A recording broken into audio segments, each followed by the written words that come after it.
Hi everyone, and welcome back to the Hair Loss Show. And in today's episode, we're going to talk about, and I call it in general quotes, keeps. There are various different varieties of this particular company, but we're going to talk about what they do, what they offer, and what the advantages and disadvantages are. So stick around. Welcome to the Hair Loss Show.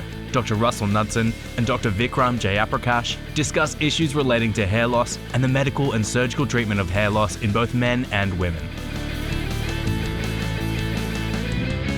Hey everyone, thanks again for watching, and please remember to like and subscribe to the channel.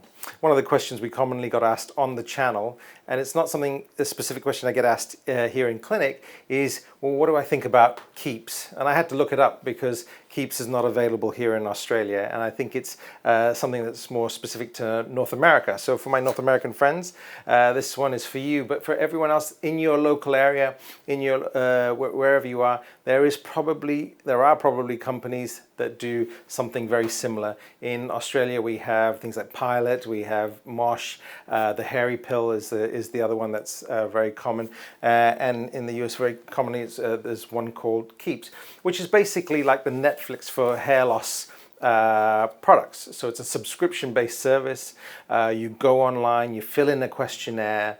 Sometimes there's a video call with a doctor in some of these services. More than likely it's either a phone call or just based on the answers from a questionnaire. And based on that, you'll be issued or prescribed a variety of different things for your specific needs, and that could be topical minoxidil, could be topical finasteride.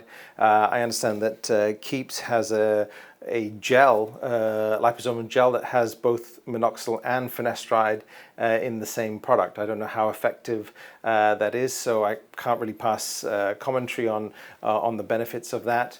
But certainly other companies like the ones I listed here in Australia do the same thing. Basically, they start you on a low dose and they drop ship it to you on a monthly basis for a monthly fee.